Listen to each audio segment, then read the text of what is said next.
Y'all got and I'm paraphrasing, I can't remember the lyrics exactly, but you come in with a verse where you say, I got a couple of mansions, but I still don't have any manners. You got a couple of ghostwriters, but to these kids, it don't actually matter. What the fuck happened to hip hop? What's going on with hip hop? People took that line and thought you were indirectly talking about Drake. No, see, here's the thing.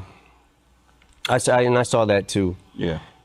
Drake is always going to be in my good graces because he did something for one of my daughters that I will never forget, and he will always be in my graces with that. And I like Drake. Mm-hmm. What I'm telling you with these lines is, I don't know what's real and what's not at this point. You know what I'm saying? Because you hear shit about this rapper, that rapper, whatever. I'm telling you that I don't do it, never have, and never will. If I ever need a ghostwriter, I need to just fucking put the mic down. You know what I'm saying? So that's my personal belief. As far as anybody out here that does use ghostwriters, that's fine. If that's what you do, that's fine. But I'm telling you, I don't do it. Hip hop was the most important thing that empowered me as a kid. It made me feel, I have a line where I say it made me feel tough when I wasn't. Yeah. When I was a scrawny little kid, growing up on 8 Mile, walking up the fucking block, put headphones on, and it made me feel powerful.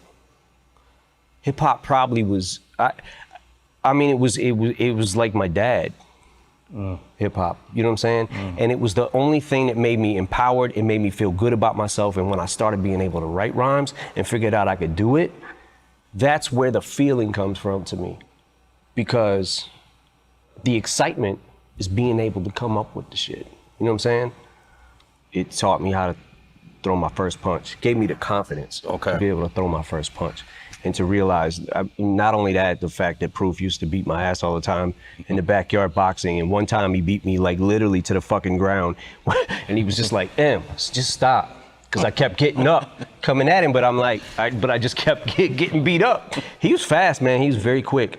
And but it made me realize, like, okay, taking a punch is nothing. You know what I'm saying? Like, it's not. Your fear when you're a kid is like, oh my God, if I get hit, what if they hit me in the nose and it jams my nose in my brain and I die? Like, kind of shit you think about. But nah, man, hip hop, like since its beginning, I was always under the impression that every rapper wrote their rhymes. And when you heard about Kumo D battling Busy B, it was who's bringing the best rhymes to the table. You know what I'm saying? Who's gonna be able to say the best shit? Who's the cleverest and the wittiest? And then years later, fast forward, you hear Eazy-E saying, Ice Cube writes the rhymes that I say. And I remember being a kid, like hearing the line, but it never really, I just didn't really care. You know what I'm saying? It didn't really affect the way I felt about Eazy-E or the way I felt about NWA. I think in all fairness, though, I think Drake is a superior writer to be able to sustain the level of success he has. Yeah, I mean, he makes great music. There's not really even much you can say about it, you know. On this Kamikaze album, I feel like I was pretty direct at who I was kind of taking shots at and going at and who I wasn't. You know what I'm saying?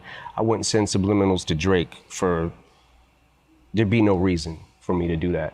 But I am expressing to you that regardless of what any of these other dudes do, I have never, not even a line, not even anything.